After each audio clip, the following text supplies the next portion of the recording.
তিন দফা দাবিতে টানা তৃতীয় দিনের মতো আন্দোলন ও কর্মবিরতি অব্যাহত রেখেছেন সরকারি প্রাথমিক বিদ্যালয়ের সহকারী শিক্ষকরা। সকালে কেন্দ্রীয় শহীদ মিনার থেকে এই কর্মসূচি চলমান থাকার ঘোষণা দেন আন্দোলনরত শিক্ষকরা।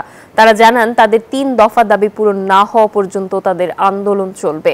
এদিকে বিকেল 5:30টায় অর্থ মন্ত্রণালয়ের সচিব ও প্রাথমিক ও গণশিক্ষা মন্ত্রণালয়ের সচিবের সঙ্গে বৈঠকে বসবেন প্রাথমিক সহকারী শিক্ষকদের 11 সদস্যের প্রতিনিধি দল।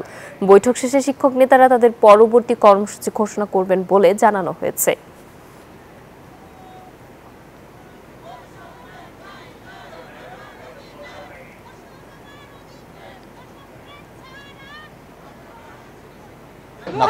ধন্যবাদ আপনাকে। আমি এখন আছি কেন্দ্রীয় শহীদ মিনারের সামনে, যেখানে আপনারা জানেন যে টানা 3 দিন ধরে প্রাথমিক বিদ্যালয়ের সহকারী শিক্ষক যারা রয়েছে তারা এখানে আন্দোলন কর্মসূচি চালাচ্ছেন। আপনাদের একটু দেখার চেষ্টা করি যে আমার ঠিক পেছন পাশে সারা বাংলাদেশ থেকে হাজার হাজার শিক্ষকরা এখানে এসে সমবেত হয়েছেন। তাদের মূলত 3টি দাবি রয়েছে। সেই 3টি দাবির মধ্যে সবচেয়ে প্রধান যে দাবিটি রয়েছে, তাদের যে পে স্কেল রয়েছে সেটি যেন 10ম গ্রেড 13তম গ্রেড থেকে 10ম গ্রেডে নেওয়া হয় এবং তাদের যেন শতভাগ বিভাগীয় পদোন্নতি দেওয়া হয়, সেই দাবি কিন্তু তারা তুলছেন। এই দাবি নিয়ে তারা যখন জবিনা অভিমুখে রওনা হয়েছিল, সেখানে পুলিশের হামলা শিকার হয় তারা, এবং তারপর কিন্তু 5 জন শিক্ষক গ্রেফতার করা হয়েছে এবং এর পরের দিনই তাদেরকে আবার ছেড়েও দেওয়া হয়েছে। এবং শিক্ষকরা বলছেন যতক্ষণ পর্যন্ত না তাদের দাবি দাওয়াগুলো মেনে না নেওয়া হয় ততক্ষণ পর্যন্ত আন্দোলন চালিয়ে যাবেন।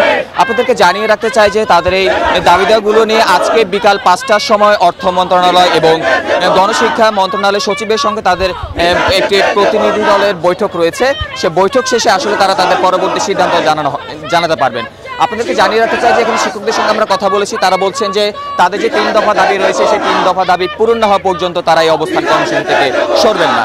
আপনাদেরকে সর্বশেষ জানিয়ে রাখতে চাই যে তাদের যে পরবর্তী কর্মসূচি রয়েছে তা আমরা বিকাল ঠিক 5টার পরে জানতে পারবো এবং তাদের বৈঠকের পরে আসলে আমরা বলতে পারবো যে তারা পরবর্তী কি কর্মসূচি দিবেন। দিয়েছিল আমার কাছে কেন্দ্রীয় শহীদ মিনার থেকে সর্বশেষ।